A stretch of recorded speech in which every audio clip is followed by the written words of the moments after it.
Mandeko, bienvenue dans votre magazine Jeunesse congolaise au travail, présenté par Wabino Pierre Moulumba. Nous venons de suivre le match des Léopards, un but partout contre la Zambie. Nous n'avons pas eu un échec, mais le match était à notre portée pour Tokokako Ganyango, mais ça s'est passé autrement. Nous attendons avec espoir le match du Maroc. Difficile.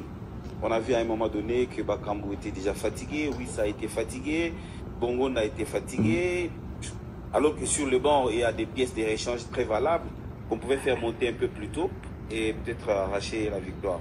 Vous avez vu la nervosité chez les joueurs, tous les joueurs étaient presque tendus, ça veut dire que ces matchs, c'est nul, n'arrange personne. Landry, pour vous, il fallait procéder déjà dès l'entame de la deuxième période par des changements? Pas forcément, mais 15 minutes, on pouvait déjà faire le changement parce qu'on avait senti que lui, ça a été fatigué. Il fallait donner des joueurs qui ont des tonus pour faire quelque chose. Mais moi, quelque part, nous sommes habitués avec la RDC à faire des calculs. Mais pour moi, on commence déjà. Oui, le 3 points là était très important pour moi. Mais là, maintenant, ça sera encore compliqué avec le Maroc. En tout cas, c'est quand même décevant pour aujourd'hui. Oui, l'obligation était de remporter le 3 points de ce soir. Malheureusement, c'est 1 plutôt au lieu de 3. Oui, en effet, bon, moi je suis pas négatif, je suis pas triste comme je peux vous voir là-bas, là où vous êtes assis à la maison, il y a une tristesse un peu partout. Non, on a raté une occasion de gagner un match qui était relativement à notre avantage.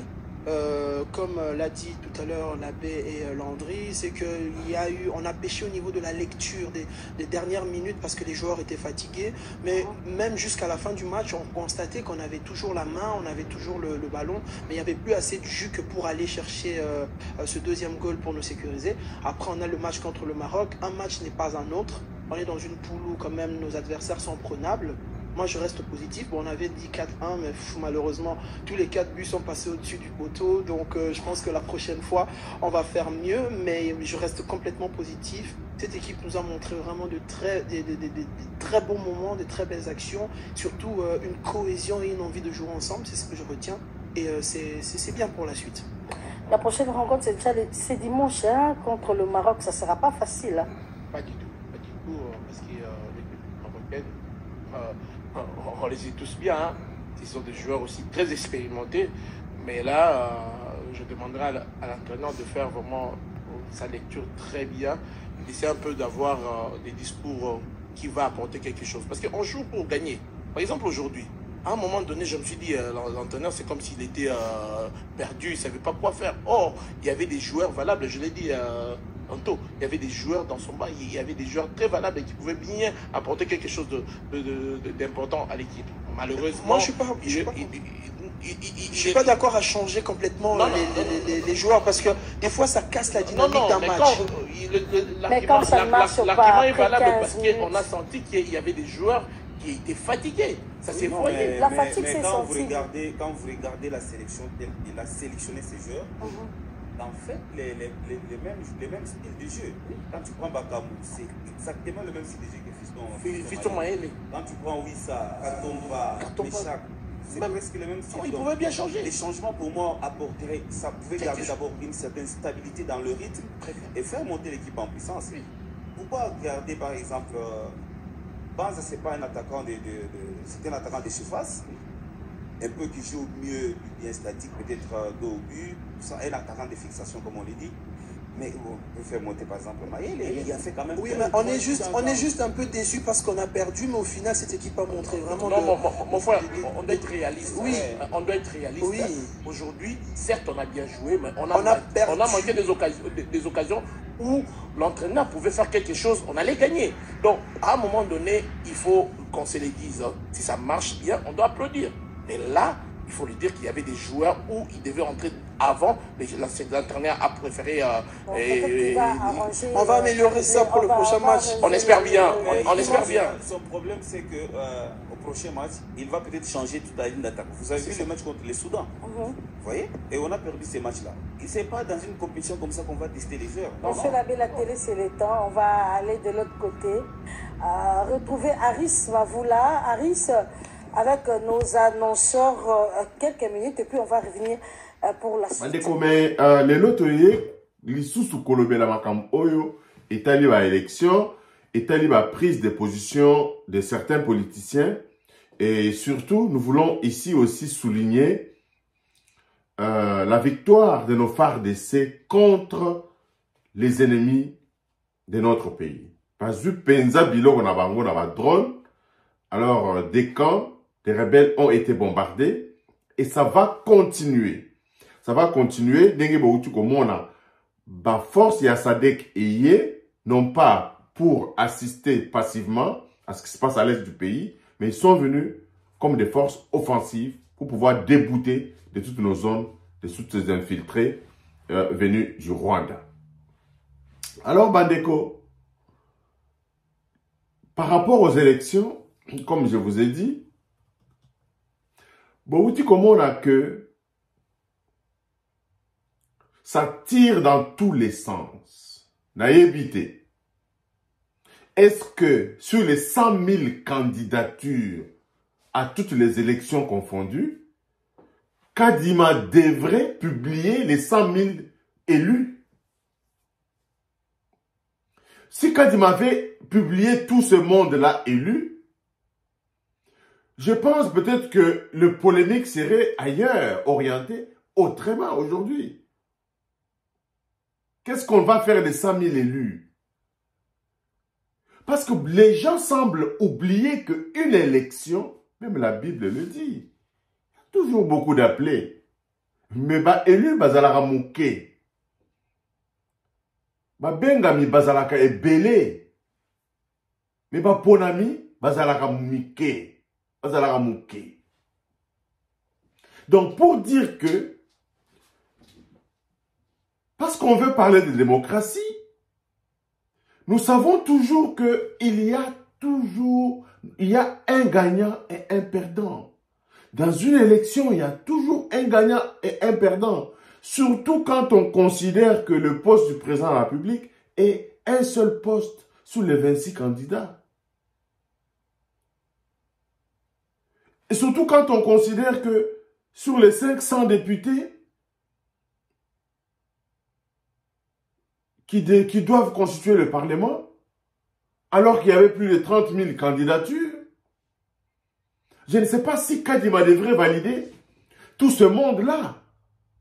Est-ce que c'est ce débat-là dont nous avons besoin aujourd'hui en République démocratique du Congo? Est-ce que c'est cette leçon de démocratie que nous devons faire aujourd'hui aux gens? Et ce qui est encore ahurissant, c'est le fait que nous ne voyons pas les bons perdants dans cette élection. Ce qui augure encore notre thèse que notre démocratie doit être repensée. D'abord, l'autre fois, nous avons dit que dans notre émission de la dernière, du hier, notre émission du 16, oui, on a parlé de Laurent Désiré Kabila. Nous avons dit que cette histoire d'organiser les élections à tous les 5 ans, pendant que le pays n'a pas de route, un réseau routier viable, pendant que les écoles ne sont pas viables, pendant que nous sommes en manque des infrastructures sociaux de base. Ordinaires, les hôpitaux, les maternités, etc. Nous sommes en manque. Donc, il n'y a pas de justification possible à organiser les élections dans tous les 5 ans. Raison pour laquelle nous disons que notre constitution doit être réformée. C'est un impératif. Ce n'est pas quelque chose sur lequel nous devons faire des supputations. Est-ce que oui ou non? Non, c'est impératif. au vu du fait que nous avons de sérieux problèmes infrastructurels dans notre pays, nous avons besoin de mobiliser de l'argent rien que relier le pays. Relier le pays pour qu'on puisse, le Congolais puisse se déplacer de l'Est à l'Ouest, du Sud au Nord, sans aucun problème. Et aujourd'hui, nous avons des agresseurs à l'Est de notre pays, mais il y a ce problème des routes-là qui se pose aussi. Comment est-ce que nos forces armées peuvent se déployer aussi facilement en l'absence d'un réseau routier viable pour bouter hors de notre territoire les ennemis qui nous agressent. Donc, organiser une élection tous les 5 ans, ezali gachi monene. Donc, esengeli na mandat oyo, tous allez kosenga président de la République, a kokakosa la manso pour qu'il y ait de vraies réformes institutionnelles. Il y a cette histoire des Balouba qui remonte à la surface. Et cette histoire des Balouba remonte à la surface et ça constitue une arme de faible. Ça constitue une arme de faible pour ceux qui sont en manque ou en quête d'arguments. Aujourd'hui, nous devrions parler du Congo. On nomme un individu. La première question qui devrait nous passer à l'esprit, c'était s'il est compétent au poste. Et je pense bien que c'est logique et ça serait de bonne guerre que nous partons sur cette lancée-là pour montrer vraiment que votre combat est juste. Allez sur le terrain de la compétence. Est-ce que les nommés sont compétents à exercer tel poste ou tel autre? Telles devraient être les questions qu'un Congolais devrait se poser. Un Congolais objectif devrait se poser. Au lieu de faire des raccourcis frauduleux, pour pouvoir regarder en un nom l'origine de la personne. Et c'est là que j'interpelle suffisamment nos législateurs. Les lois doivent être rédigées dans ce sens à décourager tous ceux qui tiennent des propos tribalistes. J'ai regardé comment il s'appelle? Un professeur d'université qui fonde son raisonnement pour dire simplement que tout l'appareil d'élection était dirigé par une seule tribu. Un professeur d'université. Lui, avec un raisonnement de rabougri comme celui-là, je parle bien de Devos Kitoko. Toute la chaîne des élections est organisée par une ethnie. Et on revient encore à cette erreur historique de l'histoire, dont je vous parle toujours, et je vous parlerai toujours. Le fait, c'est discutable. Il y a beaucoup qui ne sont pas pour ce que j'ai dit.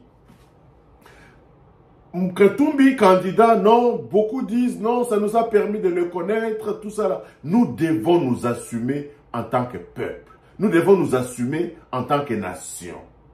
Toboyeli Katumbi présidence, le ciel n'allait pas nous tomber sur la tête. C'est une décision souveraine du peuple congolais. Katumbi ne nous a pas montré suffisamment de preuves. Il ne remplit pas les critères pour être candidat à la présidence de la République démocratique du Congo. Il a détenu des nationalités douteuses, des nationalités zambiennes. C'est prouvé, ce n'est pas nous qui le disons. Au nom de cette paix sociale dont on parle, aujourd'hui, vous allez comment on a que monstre rebelle botami. Chaque fois que tu as une élection à Congo, il faut ébota kaka monstre moroboy. En 2018, nous avons vu.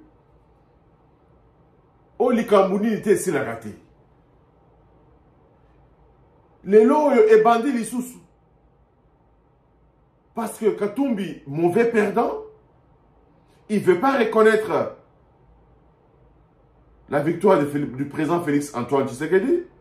Et il use du même langage que le M23, comme quoi ils utilisent l'article 64 avec des armes. Votre article 64, vous êtes allé chercher des armes. C'est ça l'article 64. Je pense que nous n'allons pas nous laisser faire. Comme peuple, comme nation, nous n'allons pas nous laisser faire. Nous allons continuer à mobiliser notre peuple autour des vrais enjeux de notre pays. Le pays manque de tout. Le pays est en construction. Le pays est attaqué par les ennemis. Le pays est en guerre. Aujourd'hui, on devrait se mobiliser comme un seul homme derrière le président Félix Antoine Tshisekedi. J'ai vu les tweets de Katumbi qui soutenait les léopards. Pour que nous soyons tous derrière les léopards. Mais le Katumbi devrait aussi tweeter que l'élection est passée, la page est tournée, et tout le monde est unanime. Ce n'est pas nous qui le disons. Tous les observateurs des élections ont dit que ces élections, comme toutes les autres, ont été entachées d'irrégularités d'ordre matériel, d'ordre logistique. Tout le monde est unanime. Même Kadima lui-même, il reconnaît qu'il y a eu des problèmes d'ordre logistique. Kadima justifie par le fait que les élections sont organisées pendant la saison pluvieuse et les routes sont boueuses, et pour atteindre les coins les plus reculés, ça donne du fil à retordre aux agents de la CENI. Raison pour laquelle ils ont même demandé à ce que les élections soient réorganisées pendant la saison sèche, où il n'y a pas beaucoup de pluie, où la mobilité des agents de la CENI peut être améliorée. Ils ont évoqué ce cas-là, eux-mêmes, qu'il y a eu des irrégularités dues à l'étendue de notre pays, dues à l'insuffisance des infrastructures routières. Kadima lui-même le reconnaît. Et tous ces observateurs-là sont unanimes à dire que toutes ces régularités-là ne remettent pas en cause l'intégralité des résultats, surtout de l'élection. Comme partout, nous avons eu aux États-Unis où il y avait eu comptage des voix. Est-ce pour dire que les organisateurs des élections aux États-Unis ne savaient pas faire leur travail? Est-ce pour dire que vous avez entendu des gens là-bas dire que c'est des Balouba, c'est des gens de Californie, des gens de New York? Lorsqu'on appartient à une nation, on se reconnaît d'abord Congolais. On se reconnaît d'abord Congolais. C'est le Congo qui nous unit. Et la diversité de nos ethnies devrait constituer une force pour la République démocratique du Congo. Et dans chaque tribu Bandekonangai, il y a des merveilles. Dans chaque tribu qui constitue la République démocratique du Congo, il y a des merveilles. Il y a des merveilles qui n'attendent qu'à être valorisées, non pas à être stigmatisées, comme le font croire, comme le font voir aujourd'hui les gens à faible esprit qui se rabattent tout de suite sur les ethnies des uns et des autres. Pendant que c'est un faux problème, nos législateurs doivent légiférer sur cette question pour que tout celui qui évoquerait, pour quelque raison que ce soit, des questions d'ordre tribal, des considérations d'ordre tribal, qu'il soit sévèrement puni. C'est parce que ces législateurs-là ne produisent pas suffisamment de lois dans toutes ces législatures qu'il y a encore des vides juridiques dans notre pays. Et quand il y a encore des vides juridiques, il y a la moralité et le bon sens qui devraient quitter, common sense comme on le dit en anglais, qui devraient guider les uns et les autres. Malheureusement, ce n'est pas ce que nous voyons. Malheureusement, ce n'est pas ce que nous voyons.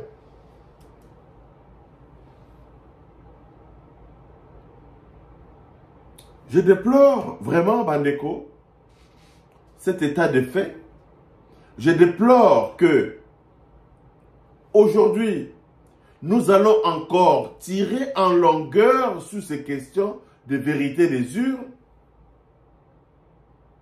Katumbi qualifie Kadima de robot, qui a proclamé, qui a nommé de façon tribale les gens qui ont été élus par le peuple congolais. Et aujourd'hui, en manque d'arguments, Katumbi se réfugie sur les soi-disant intimidations dont il serait l'objet dans son fief de Kachobwe. Toujours en manque d'arguments, et quand il parle, je fais toujours une correspondance avec le M23. Il y a un parallélisme entre les actions et les discours de Katumbi et ce que disent les gens de M23. Je reviens encore à ces mauvais perdants qui ont oublié que dans un système démocratique, il y a des voies de recours.